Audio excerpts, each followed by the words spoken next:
¿Qué tal, chicos? ¿Cómo están?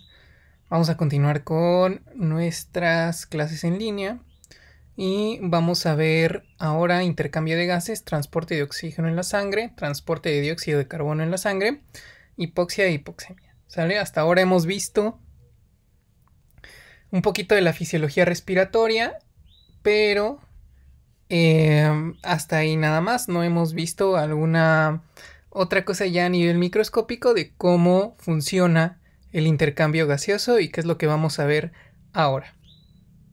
Bien, entonces para iniciar vamos a definir primero algunos conceptos como lo que son la difusión. Todos sabemos que el comportamiento de un gas, las partículas siempre están en constante movimiento, ¿sale? Entonces todo este movimiento de partículas, este movimiento que tienen, esto va a generar que se produzca la difusión, ya que gracias a esta energía cinética proveniente de las partículas, eso va a permitir que este gas pase de donde hay una mayor concentración hacia donde hay una menor concentración, ¿sale? Entonces siempre es así, siempre esta difusión sigue un gradiente de concentración, de donde hay más a donde hay menos. Por lo tanto, en el alveolo, como podemos ver en la imagen, tenemos aire rico en oxígeno y ese oxígeno, como su presión es mayor, va a pasar hacia el capilar y el capilar es rico en CO2, por lo tanto en el alveolo la presión del CO2 va a ser menor, y por lo tanto va a pasar del capilar hacia el alveolo, ¿sale? Vamos a tener también otro concepto que va a ser el de la presión. La presión de un gas va a estar producida por los múltiples impactos de sus partículas en movimiento contra una superficie.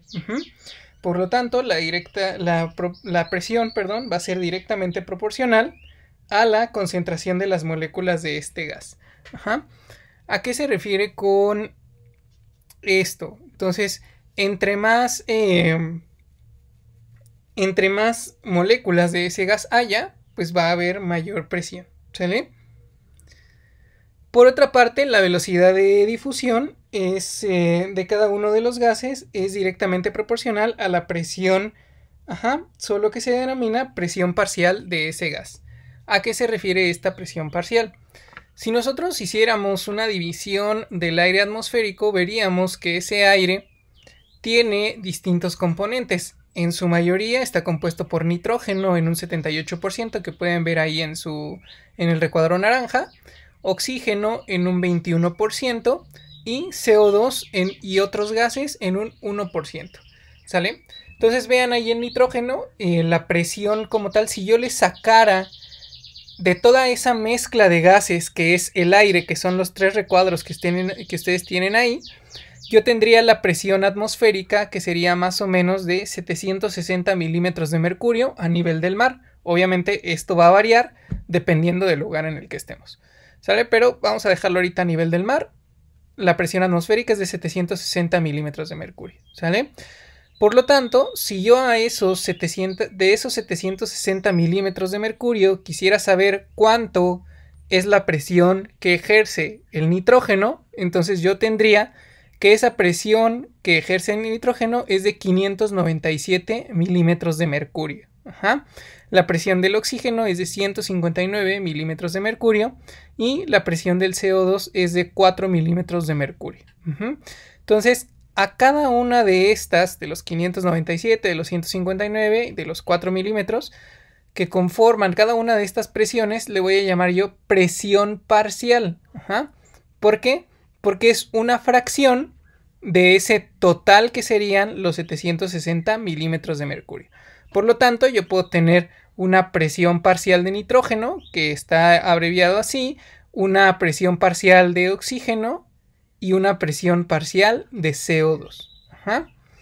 Entonces nosotros ya habíamos dicho que nuestro sistema respiratorio va a tener varias funciones, ¿sale? Entre ellas, pues una es la de humidificar el aire, ¿sí? Entonces, si ustedes se fijan, aquí tenemos en la primera columna de la izquierda, tenemos el nitrógeno, el oxígeno, el CO2, y habíamos dicho que ese 1% estaba compuesto entre CO2 y otros gases, por lo tanto aquí le vamos a agregar el agua. También hay agua en el aire, ¿sale? Entonces aquí tenemos la presión como tal en el aire atmosférico. Habíamos dicho que el nitrógeno 597 milímetros de mercurio, el oxígeno 159, el CO2 0.3 y el agua 3.7 milímetros de mercurio. Una vez que entran a nuestras vías respiratorias, entonces esa entrada se va a modificar por la humedad que se le está añadiendo a ese aire. Digamos, para ponerlo en términos simples, el aire que nosotros respiramos, es decir, el aire que está fuera de nuestras vías respiratorias, está seco, y una vez que entra a nuestras vías respiratorias, entonces va a estar húmedo, se va a humidificar. Una vez que se humidifica ese aire, entonces vamos a tener una modificación en las presiones. Vean entonces, la presión de nitrógeno de 597 pasó a 563.4 milímetros de mercurio. La de oxígeno pasó a 149.3 milímetros de mercurio y la de CO2 se quedó igual prácticamente, y la de agua, vean, pasó de 3.7 a 47 milímetros de mercurio. Eso va a ser ya en el aire, con el aire humidificado. Pero una vez recordamos también que si llegamos al alvéolo vamos a tener tanto factor surfactante como vapor de agua también, que va a ser lo que el factor surfactante que esté constantemente rompiendo esa tensión del agua, y esa tensión del agua, que sería de 47 milímetros de mercurio, también se le va a añadir a el aire, pero ya una vez estando en los alvéolos, ¿sale? Y nuevamente vamos a tener modificaciones de esas presiones, ¿sí? Por lo tanto, vean entonces, el aire alveolar, ya su presión parcial de nitrógeno sería de 569 milímetros de mercurio. Vean cómo se modifica la presión parcial de oxígeno hacia 104 milímetros de mercurio, y la presión de CO2 que se modifica a 40 milímetros de mercurio. Y prácticamente la de agua se queda igual. Pero vean entonces, bien importante aquí tener en cuenta la presión de oxígeno, la presión parcial de oxígeno 104 y la presión parcial de CO2. De esta manera entonces ya nosotros podemos establecer las presiones en el capilar. Entonces vamos a ver el siguiente esquema. Vean, en la parte superior tenemos la presión de oxígeno alveolar, que habíamos dicho que era de 104 milímetros de mercurio. Y vean abajo, ahí está el capilar. Entonces, normalmente, o la vía, digamos, a grosso modo, es que pues los alvéolos entregan oxígeno a la sangre, ese oxígeno es utilizado por las células y se intercambia por dióxido de carbono, y ese dióxido de carbono regresa nuevamente al capilar, al alvéolo, y ese dióxido de carbono nuevamente es intercambiado por oxígeno, ¿sale? Por lo tanto, tenemos que la sangre que llega a los alvéolos realmente tiene una concentración de oxígeno muy baja.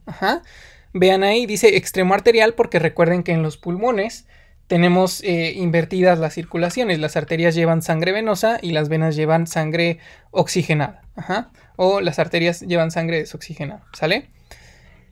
Entonces vean, tenemos una presión parcial de oxígeno en el extremo arterial de ese capilar pulmonar de 40 milímetros de mercurio.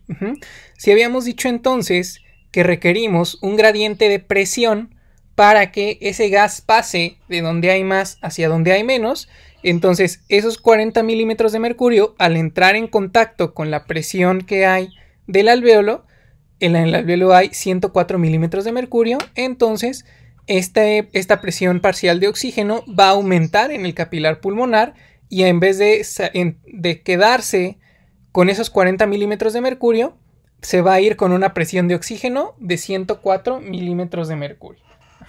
Por difusión simple, no requerimos ninguna otra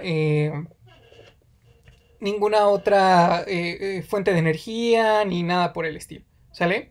Entonces, esto es lo que va a pasar en el alvéolo. Ahora, si vemos nosotros la gráfica que tenemos aquí, vean entonces, tenemos que 98% de esa sangre se va a oxigenar, y el otro 2% es, digamos, un cortocircuito anatómico que existe y que es el que se va a utilizar para irrigar a los pulmones.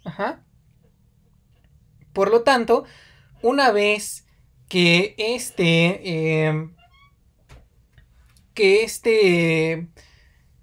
esta sangre, digamos, se combina, es decir, se va a combinar la sangre que se va a oxigenar, ese 98%, junto con ese otro 2% que se fue a irrigar los pulmones, y por lo tanto, si se fue a irrigar los pulmones, entonces esa sangre se dio su oxígeno, ¿sí? Por lo tanto, al combinarse ya los 104 milímetros de mercurio de esa sangre, digamos, bien oxigenada, con ese otro 2%, me va a quedar ya una presión parcial de oxígeno final que lleva la sangre arterial bombeada hacia todo el cuerpo de 95 milímetros de mercurio, ¿sí? Entonces, espero pongan atención aquí, ¿sí? Normalmente en el alvéolo iría una sangre, si únicamente la sangre pasara por el alvéolo y se oxigenara ahí, la sangre saldría con una presión parcial de oxígeno de 104 milímetros de mercurio. Pero como se combina con la sangre que va a irrigar a los pulmones y que por lo tanto esa sangre se dio su oxígeno a ese tejido pulmonar, entonces la presión parcial de oxígeno se va a volver en 95 milímetros de mercurio. Estos 95 milímetros de mercurio entonces son los que van a ir a todo el cuerpo. Vean aquí, ya en esta grafiquita, vean, tenemos la sangre venosa que llega con aproximadamente 40 milímetros de mercurio, comienza a pasar a los capilares pulmonares y vean cómo se comienza a oxigenar hasta llegar a 104 milímetros de mercurio.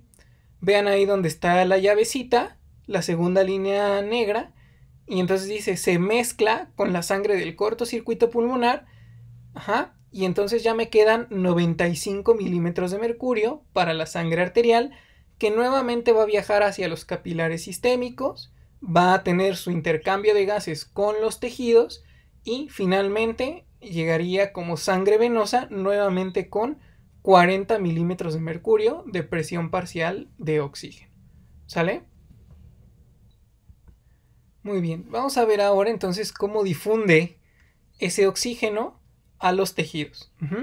Entonces tenemos ahí en el esquema un capilar, y vean entonces en el extremo arterial del capilar cómo va a llegar esa sangre arterial con una presión parcial de oxígeno de 95 milímetros de mercurio. ¿Sale? Entonces llega esta sangre con 95 milímetros de mercurio, y vean, en el intersticio, es decir, en el espacio, digamos, entre las células, existe unos 40 milímetros de mercurio de presión parcial de oxígeno. Y al interior de la célula existen unos 23 milímetros de mercurio de presión parcial de oxígeno.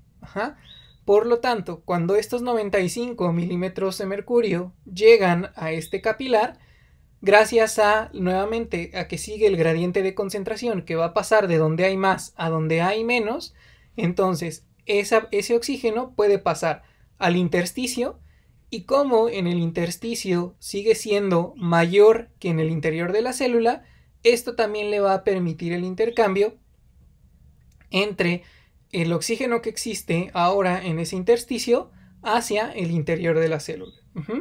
Y de esta manera es como tanto el intersticio y nuestras células captan ese oxígeno, y al momento en que esa sangre sale por el extremo venoso del capilar, entonces tenemos una presión parcial de oxígeno de 40 milímetros de mercurio. Es decir, una vez que ocurre ya todo el intercambio de oxígeno, esa presión parcial de oxígeno en la sangre se vuelve de 40 milímetros de mercurio, que era lo que veíamos que llegaba al alvéolo para nuevamente ser oxigenado. Por lo tanto, solo es, si bien aquí la diferencia es alta, pero solo es necesario una diferencia de 1 milímetro de mercurio en la concentración de oxígeno para que la célula pueda captar ese oxígeno y pueda realizar sus funciones. Muy bien, entonces siguiendo con la difusión de oxígeno hacia los tejidos, entonces si aumenta el flujo sanguíneo que atraviesa un tejido en particular, se van a transportar cantidades mayores de oxígeno hacia ese tejido y por lo tanto la presión parcial de ese tejido va a aumentar. Ajá. Entonces podemos ver aquí en la gráfica que un aumento del flujo hasta el 400% del valor normal va a aumentar la presión parcial de oxígeno de 40 milímetros, que sería el punto A de la figura, hasta 66 milímetros, que sería aquí el punto B. Sin embargo, el límite superior hasta el que puede aumentar la presión parcial de oxígeno, incluso con un flujo sanguíneo máximo, va a ser a 95 milímetros de mercurio, porque esta es la presión de oxígeno en la sangre arterial. Y al revés, si el flujo sanguíneo a través del tejido disminuye, también va a disminuir la presión parcial de oxígeno, que va a estar aquí en el punto C.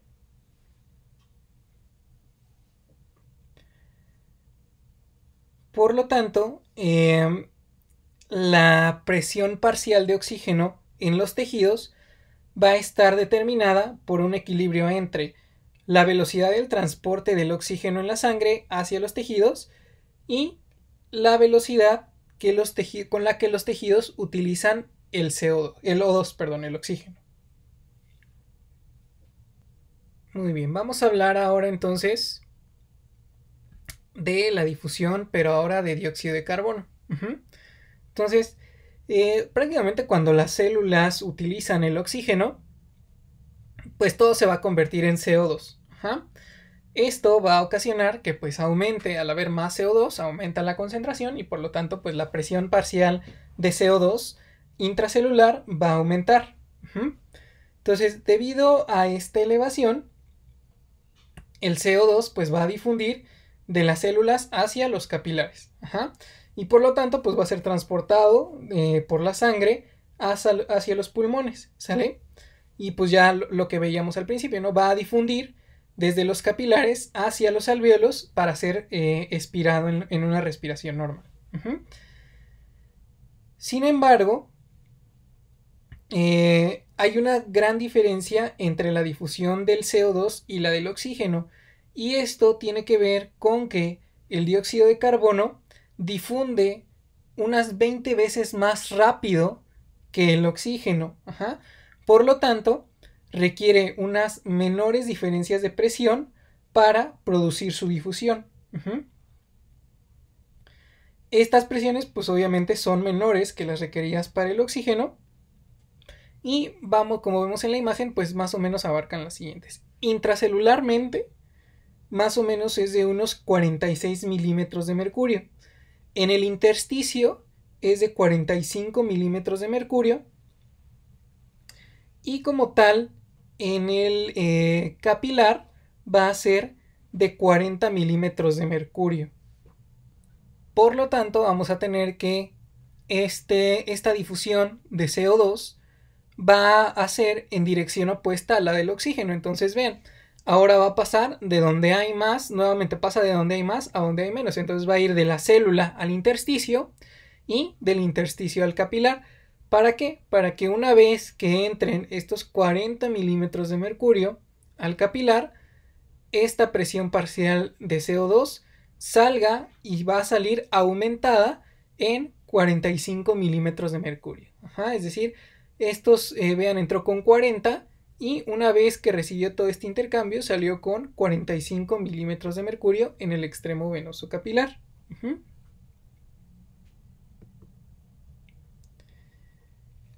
En el caso de la difusión de CO2 en el capilar alveolar, ya vimos entonces que va a entrar con 45 milímetros de mercurio. Estos 45 milímetros de mercurio, vean, va a ser en el capilar y va a tener una PCO2 en el alveolo de 40 milímetros de mercurio. Nuevamente va a pasar de donde hay más a donde hay menos. Por lo tanto, Si hay más presión en el capilar, va a pasar hacia el alvéolo y se va a poder ser expirado. Por lo tanto, una vez que esa sangre salga de ese capilar, la PCO2 va a ser de 40 milímetros de mercurio. Véanlo nuevamente ahí en la gráfica. Entonces entra con 45 milímetros de mercurio y conforme va pasando, va recorriendo toda esa membrana alveolar, entonces se va convirtiendo hasta 40 milímetros de mercurio, ¿sí? Que es ya con lo que finalmente saldría del extremo venoso y sería la presión parcial de CO2 con la que llegaría a los tejidos.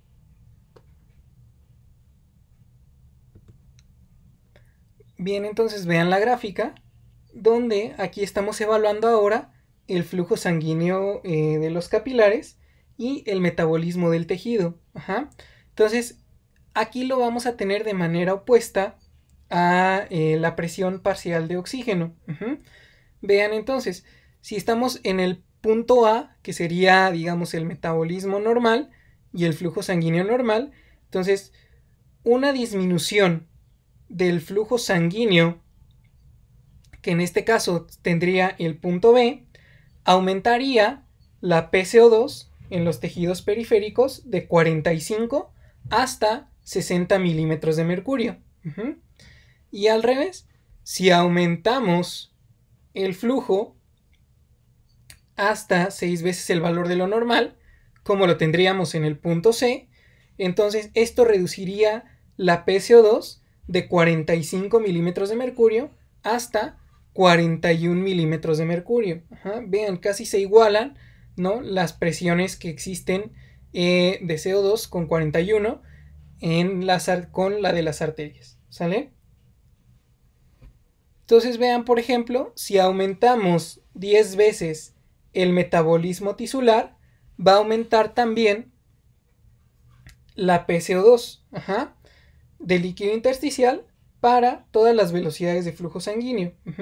Mientras que una disminución del metabolismo a un cuarto del valor normal de la PCO2, entonces va a hacer que esta PCO2 del líquido intersticial disminuya hasta 41 milímetros de mercurio, acercándose mucho entonces a la de la sangre arterial, que es de 40 milímetros de mercurio, ¿sí? Entonces únicamente es checar los flujos y ver cómo se va a comportar esa PCO2. Bien, hasta ahora hemos hablado de los gases más importantes, que en este caso serían pues el CO2 y el oxígeno. Pero falta un componente bien importante, que es prácticamente pues el transportador de estas sustancias. Entonces vamos a hablar ahora de lo que es la hemoglobina.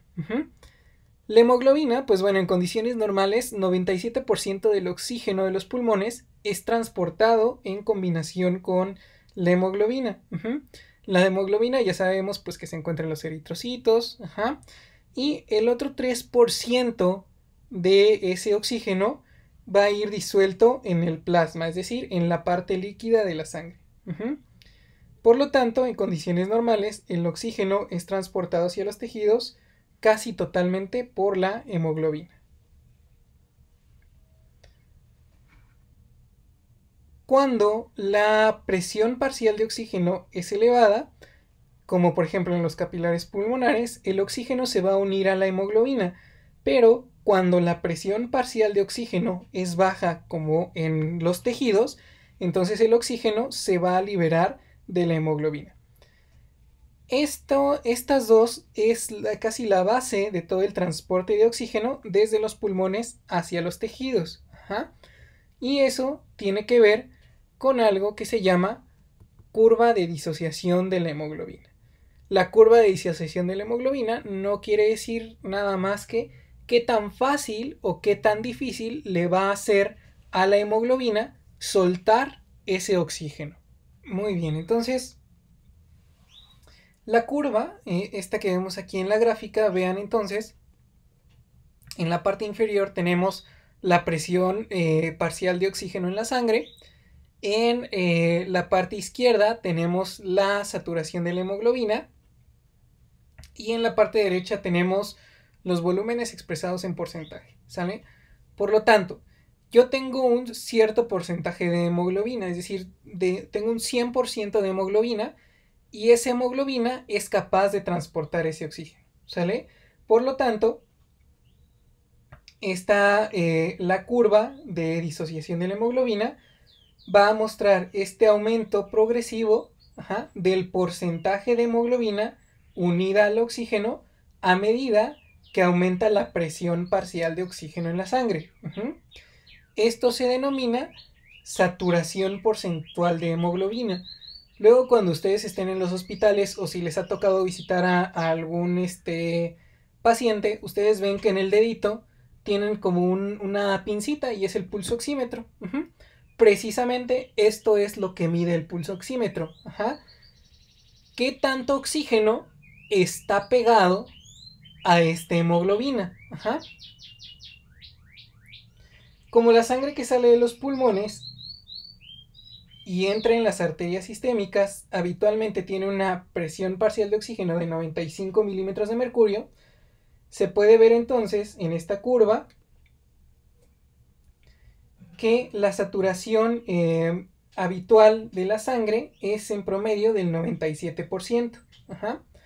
A diferencia de la sangre venosa que va a regresar de los tejidos y cuya presión parcial de oxígeno es de 40 milímetros de mercurio, la saturación más o menos de esa sangre venosa es del 75%. ¿Sale? Entonces, es decir, la sangre arterial de todo ese 100% que pudiera transportar pegado a la hemoglobina, va a transportar un 97%. Y ya la sangre venosa, es decir, de todo ese oxígeno que pudiera pegársele a la hemoglobina, viene cargada con un 75%. ¿Sí? A esto se refiere la curva de disociación de la hemoglobina. Entonces ven ahí, dice sangre oxigenada que sale de los pulmones, ya muy cercana al 100% con ese 97%. Y vean, sangre reducida que vuelve de los tejidos, podemos tener desde un 20 hasta un 75% de porcentaje de saturación de la hemoglobina. ¿Sale? La sangre de una persona normal más o menos contiene 15 gramos de hemoglobina por cada 100 mililitros de sangre. Cada gramo de hemoglobina entonces se puede unir a un máximo de 1.34 mililitros de oxígeno. Y aquí vamos a tener algo que se llama volúmenes por ciento. Es decir, la cantidad de oxígeno que se transporta por cada 100 mililitros. Entonces, más o menos de manera, digamos, como normal, en una hemoglobina saturada al 100% tendríamos que entonces se transportaría unos 20.1 mililitros de oxígeno por cada 100 mililitros, en volumen por ciento. Pero como habíamos dicho que la cantidad de oxígeno unido a la hemoglobina ocupa o tiene una saturación del 97%, por lo tanto no vamos a tener esos 20.1 mililitros, sino que vamos a tener el proporcional a ese 97%, que va a ser de 19.4 mililitros volúmenes por ciento para una hemoglobina saturada al 97%, ¿sí? Ahora, en la sangre venosa, que habíamos dicho que era un 75%, entonces en volúmenes por ciento vamos a tener 14.4 mililitros de volúmenes por ciento de oxígeno por volumen por ciento. Es decir, 14.4 mililitros de oxígeno por cada 100 mililitros que se transporta. ¿Sale? Cada 100 mililitros de sangre.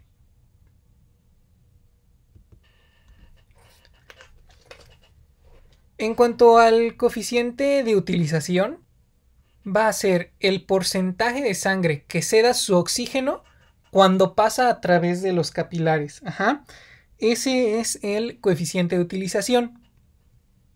Normalmente es de 25%. Si se hace ejercicio intenso, entonces la célula puede usar hasta 15 mililitros de oxígeno por cada 100 mililitros de sangre y el coeficiente de utilización subiría de un 75 a un 80%.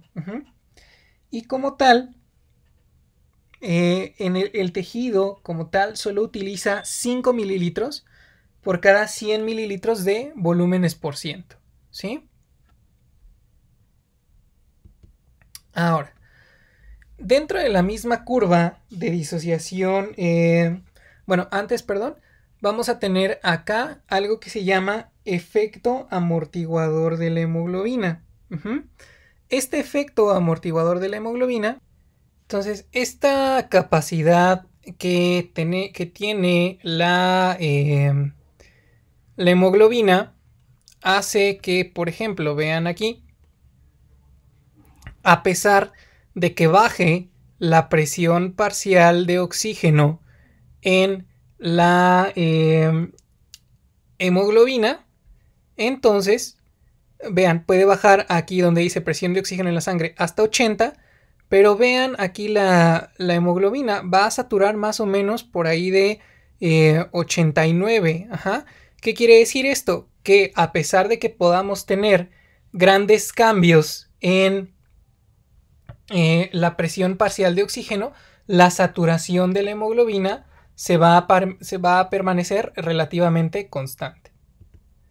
Ok, vamos a hablar ahora de factores que desvían la curva de disociación de la hemoglobina, es decir, situaciones en las que el oxígeno tenga más afinidad o menos afinidad por la hemoglobina y factores que hagan que el oxígeno, les digo, tenga mayor o menor afinidad, ¿sale? Entonces, esta curva se puede desplazar tanto a la izquierda como hacia la derecha, como lo pueden ver aquí en el gráfico que tenemos aquí, ¿sí? Entonces, vamos a empezar porque el desplazamiento a la derecha, ¿esto qué quiere decir? Si la curva se desplaza a la derecha, quiere decir que el oxígeno de la hemoglobina quiere liberarse de esa hemoglobina. Ajá. Por lo tanto, va a haber mayor liberación de la sangre hacia los tejidos y va a haber una menor afinidad de la hemoglobina por el oxígeno. Ajá. ¿Qué factores van a desplazar a la derecha esta curva? Un aumento en la cantidad de hidrogeniones, ajá, un aumento en la concentración de CO2, un aumento en la temperatura y un aumento del 2,3 bifosfoglicerato, que es eso que ustedes ven ahí como BFG, ¿sale? Este bifosfoglicerato actúa como moderador modulador de la hemoglobina, ¿sale? Entonces estas son las cosas que desplazan hacia la derecha la curva. Por lo tanto, en un desplazamiento hacia la derecha vamos a tener mayor liberación de oxígeno desde la sangre hacia los tejidos. Ajá. Ahora, ¿qué va a desplazar la curva ahora hacia la izquierda? Ajá. Entonces, aquí al revés, el oxígeno de la hemoglobina no querrá dejar la hemoglobina. Por lo tanto, va a haber una menor liberación de oxígeno desde la sangre hacia los tejidos, habiendo una mayor afinidad del oxígeno por la hemoglobina. ¿Qué condiciones me van a dar esta? Pues todas las opuestas a la de la desviación hacia la derecha. Ajá. Una disminución de la cantidad de hidrogeniones, por lo tanto un aumento en el pH, una disminución del CO2, una disminución de la temperatura y una disminución del bifosfoglicerato. 2,3 bifosfoglicerato, ¿sale? Entonces estas son las condiciones que me pueden alterar la curva de disociación de la hemoglobina. Vamos a ver ahora el transporte de CO2. Ajá. Entonces, el CO2, una vez que ya está, que es desechado por la célula, entonces se va a cotransportar un 7% como tal, como CO2. Ajá. Un 23% pegado a la hemoglobina y un 70% a manera de bicarbonato. Ajá. ¿Cómo se va a dar esta situación? Entonces el CO2 va a entrar en contacto con el eritrocito y al interior del eritrocito este CO2 se va a combinar con el agua formando ácido carbónico. Este ácido carbónico se va a disociar formando bicarbonato, ¿sale? Entonces al formar bicarbonato, este bicarbonato es liberado, ¿sale? La otra parte que veíamos va a estar pegada a la hemoglobina y el resto del CO2, como vemos aquí en la imagen, va a estar disuelto en el plasma, ¿sale? Y así es como se transporta el CO2, únicamente ya el eritrocito lo lleva hacia hacia los pulmones, hacia el capilar pulmonar, y en el alveolo pues se realiza el intercambio de gases. Bien importante aquí, la reacción del CO2 con el agua para formar ácido carbónico está catalizado por una enzima llamada anhidrasa carbónica. ¿Sale? Bien importante. Ok. Entonces vamos a pasar como tal ya a una hipoxemia. ¿Ja? Definiciones ya como tal de hipoxemia. ¿Ja? Entonces en la hipoxemia vamos a tener que únicamente es como una presión parcial de oxígeno menor a 80 milímetros de mercurio dada por un descenso de oxígeno en la sangre. Y a diferencia de la hipoxia, que la hipoxia sí hace referencia a un déficit tanto de la oxigenación como del aprovechamiento del oxígeno en los tejidos. Ajá. La hipoxemia, el oxígeno se aprovecha como tal de manera normal, pero en la hipoxia sí vamos a tener una disminución de ese aprovechamiento de oxígeno en los tejidos. Ajá. El aporte de oxígeno a los tejidos entonces es producto tanto del contenido de oxígeno en la sangre como del gasto cardíaco. Ajá, o sea, por el gasto cardíaco. ¿Qué cosas me pueden o cómo se da la hipoxemia? Puede darse por una disminución de la presión parcial en el aire que estoy inspirando, una hipoventilación, un cortocircuito o efecto shunt, es decir, algo que mezcle tanto sangre arterial como sangre venosa, como el de las cardiopatías que ya hemos visto, alteraciones en la ventilación-perfusión, como sería, por ejemplo, las personas con enfermedad pulmonar obstructiva crónica, una hipercapnia, algo que esté haciendo que yo retenga muchísimo CO2 o alguna insuficiencia respiratoria. ¿Sale? Entonces hasta aquí, chicos, esta presentación, esta clase. Nos continuamos con nuestras clases en línea y pues nos estamos viendo. Saludos.